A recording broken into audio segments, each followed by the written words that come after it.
Pasca Perang Diponegoro, Gubernur Jenderal Van den Bosch memandang bahwa pemerintah kolonial Belanda perlu membentuk tentara reguler yang profesional di tanah jajahan atau Oost-Indisch Leger atau Tentara Hindia Timur guna menjaga keamanan dan ketertiban. Selama ini tentara yang ada hanyalah tentara bayaran yang mempunyai standarisasi berbeda-beda baik dalam soal keahlian militer maupun kedisiplinan. Tentara itu diharapkan bisa mencegah dan mengantisipasi peristiwa yang serupa dengan Perang Jawa tidak akan terjadi lagi. Rekrutmen tentara itu otomatis diikuti dengan membangun benteng dan tangsi-tangsi.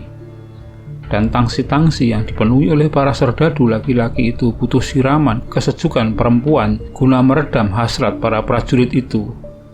Dan lahirlah tradisi gundik dan munci hingga pelacuran di dalam ataupun di sekitar tangsi.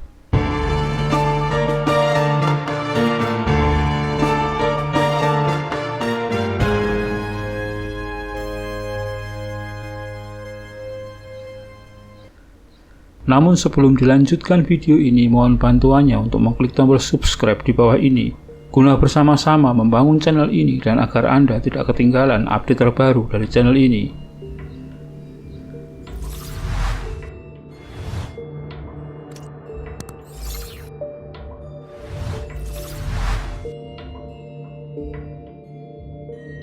Tentara Hindia Timur yang dibentuk di awal jumlahnya tak memadai. Oleh karenanya, dilakukan perekrutan serdadu secara besar-besaran yang dilakukan tidak hanya berasal dari wilayah Eropa, tetapi juga wilayah Hindia Belanda sendiri, bahkan hingga ke Afrika. Niat pemerintah kolonial Belanda memperluas wilayah pendudukan hingga keluar Pulau Jawa membuat perekrutan serdadu tentara kolonial merupakan hal yang sangat penting dan mendesak. Para serdadu yang berasal dari latar belakang kehidupan yang beragam tersebut dilatih dan bertempat tinggal di dalam tangsi sambil menunggu mendapat komando untuk menjalankan tugas. Serdadu-serdadu rekrutan yang berasal dari kalangan pribumi banyak yang sudah berkeluarga. Mereka bahkan diberi izin untuk membawa istri dan anak mereka ke dalam tangsi. Sementara serdadu Eropa maupun Afrika rata-rata berstatus bujangan. Perbedaan status inilah yang memunculkan kecemburuan para serdadu Eropa dan Afrika terhadap para serdadu pribumi yang memunculkan tradisi pergundikan dan munci dalam tangsi di Hindia Belanda. Kepemilikan seorang gudek tangsi atau munci dianggap sangat penting bagi keberlangsungan hidup para serdadu Eropa dalam tangsi militer. Kehidupan militer yang sangat keras bagi serdadu-serdadu Eropa ini tak jarang membuat mereka kesepian karena kerinduan akan keluarga dan tanah air. Belum lagi permasalahan cara menyesuaikan diri terhadap lingkungan yang baru akan sangat sulit tanpa adanya seorang pendamping seperti munci. Mereka yang mendukung keberadaan munci di dalam tangsi berpendapat bahwa hidup bersama munci atau gundik itu membuat perilaku para serdadu lebih teratur dan mampu menekan kebiasaan mabuk para serdadu. Tugas munci seperti tugas seorang istri. Mereka memasak, mencuci pakaian, dan tentu saja menjadi teman tidur. Bahkan munci yang bisa mengambil hati diperkenankan mengatur keuangan para serdadu hingga melahirkan anak-anak mereka. Tapi bagaimanapun hubungan antara orang Eropa dengan para munci di dalam tangsi tak pernah sederajat. Nasib sang munci sepenuhnya berada dalam genggaman sang laki-laki Eropa. Lantas bagaimana seorang perempuan pribumi bisa tertarik menjadi munci tangsi?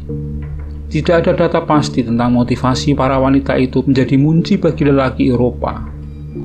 Tapi umumnya mereka berasal dari keluarga miskin sehingga patut diduga motivasi mereka menjadi munci atau gundik bagi serdadu Eropa berkaitan dengan kebutuhan ekonomi.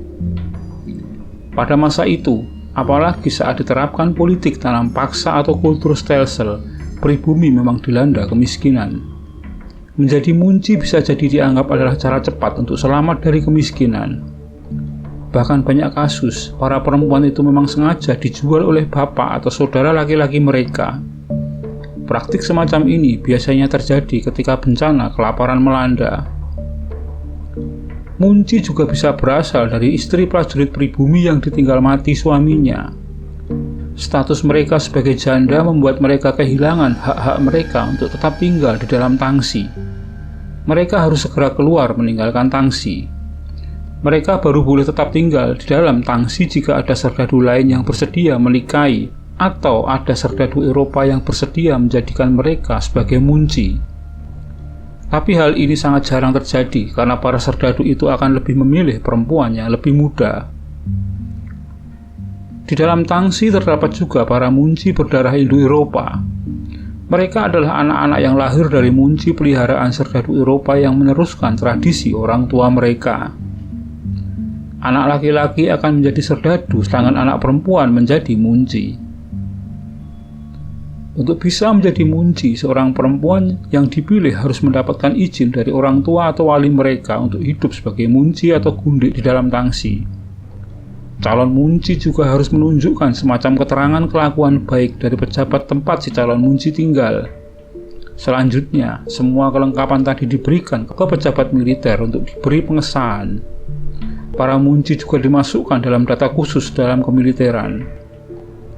Di dalam tangsi, serdadu bersama istri atau munci serta anak-anaknya tinggal di sebuah ruangan yang disebut chambre.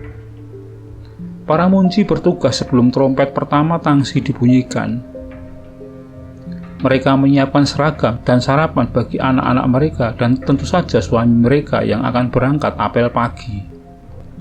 Saat para suami mulai bekerja, para munci yang berada di barak segera membersihkan dan menata kamarnya lalu bersiap ke bangsal perempuan. Bangsal perempuan ini menjadi tempat tinggal para perempuan di siang hari. Tempat ini merupakan tempat para perempuan melakukan pekerjaan rumah tangga seperti mencuci pakaian, menyetrika, dan memasak makanan. Setelah trompet ketiga berbunyi antara pukul 11 dan 12 siang, menandakan waktu istirahat bagi para serdadu. Para munci dan istri serdadu kembali ke chambre dengan membawa makanan dan minuman yang telah dibuat. Mereka pun makan siang bersama para lelaki dan anak-anak di dalam chambre. Setelah selesai, para perempuan tersebut kembali ke bangsal perempuan. Selain sebagai tempat beraktivitas, bangsal perempuan ini juga tempat bagi para munci berlatih militer. Dalam beberapa peristiwa, di mana benteng diserang oleh pejuang pribumi, para munci sering terlibat untuk mempertahankan benteng. Setelah selesai berlatih kemiliteran, para perempuan ini bersiap untuk membuat makanan yang akan dibawa ke chambre untuk makan malam. Setelah itu, para perempuan tetap tinggal di chambre dengan anak-anak dan lelaki mereka sampai keesokan harinya. Hubungan para munci dengan serdadu sepertinya nampak normal, bahkan cenderung ideal. Tapi sayangnya, tak semua serdadu punya kemampuan ekonomi memelihara seorang munci. Guna memenuhi hasrat kebutuhan seksual, mereka melampiaskannya ke para pelacur. Itulah mengapa pelacuran tumbuh di sekitar tangsi. Yang muncul kemudian adalah masalah baru, penyakit kelamin. Penyakit kelamin ini menyebar ke dalam tangsi diperparah dengan perilaku bertukar pasangan, serong, dan perselingkuhan di dalam tangsi. Penyakit kelamin bukan hanya merusak kesehatan para serdadu, namun juga menghancurkan mental mereka. Di dalam tangsi, penyakit kelamin melahirkan bayi-bayi yang cacat dan rusaknya hubungan sosial karena tumbuh suburnya rasa saling curiga di antara penghuni tangsi. Hingga akhir abad ke-19, jumlah anggota militer yang terjangkit penyakit kelamin semakin meningkat. Masalah lain yang timbul adalah lahirnya anak-anak kolong, anak-anak yang lahir di dalam tangsi. Sebutan anak kolong ini muncul karena anak-anak tersebut biasa tidur dan bermain di bawah kolong bilik dalam tangsi. Seorang munci yang telah melahirkan anak akan mendapat kesulitan jika serdadu yang memeliharanya tidak menginginkan dirinya lagi dan ia diusir dari tangsi. Beban anak akan memperkecil kesempatan untuk bisa menjalin hubungan pergundikan yang baru. Maka banyak anak-anak yang ditelantarkan ibunya demi agar bisa menjadi munci kembali. Oleh karenanya, menjelang akhir abad ke-19, masalah anak-anak miskin dan gelandangan yang berasal dari tangsi-tangsi kian menyeruak di tengah kehidupan masyarakat kolonial. Muncul berbagai inisiatif untuk memecahkan permasalahan tersebut, salah satunya mendirikan panti asuhan untuk anak-anak tangsi yang terlantar itu. Banyak pihak-pihak swasta yang berinisiatif membangun panti asuhan bagi mereka, seperti Panti Asuhan Prapatan, Panti Asuhan Pupillenkorps di Kedung Kebu, dan Panti Asuhan Van der Stur di Magelang. Para anak serdadu ini biasanya berusia 7-14 tahun yang kebanyakan memiliki ayah Eropa lalu ditelantarkan. Berbagai berita miring berkaitan dengan munci, gundik, dan pelacuran di dalam tangsi memicu berbagai protes dari para moralis di dalam negeri Belanda. Dalam pandangan masyarakat Belanda, tangsi-tangsi di Hindia Belanda tidak lebih dari rumah-rumah bordil, yaitu rumah tempat di mana orang-orang tidur dengan siapa saja yang ada di dalam tempat tersebut, bermabuk-mabukan, tertular penyakit kelamin, dan tempat dilahirkannya anak-anak haram. Pada tahun 1890, seruan mengenai dihapuskannya pergundikan tangsi sudah mulai bermunculan. Tetapi tanggapan dari pejabat kolonial terkesan lambat dan bahkan menutup-nutupi. Salah seorang anggota parlemen, W.A. Bogart, dengan gigih dan keras mengecam pergundikan tangsi melalui surat kabar, brosur, dan juga di luar parlemen. Ia menyatakan bahwa perlakuan tidak adil bagi perempuan pribumi melalui tradisi munci dan pergundikan yang diikuti lahirnya anak-anak haram yang terlantar harus dihentikan. Sesudah tahun 1911, perdebatan tentang penghapusan pergundikan tangsi kian bertambah sengit. Terjadi pro dan kontra atas pergundikan di dalam tangsi. Pelan tapi pasti pergundikan di dalam tangsi mulai menurun akibat kecaman tiada henti dari masyarakat. Puncaknya pada tahun 1918, Letnan Jenderal H.L. Lalau yang merupakan komandan tentara Hindia Timur di Hindia Belanda mengumumkan bahwa pergundikan para munci di dalam tangsi dilarang sepenuhnya. Demikian sekilas pro kontra atas keberadaan munci dalam tradisi pergundikan era kolonial. Terima kasih telah menyaksikan video ini hingga selesai. Semoga bermanfaat.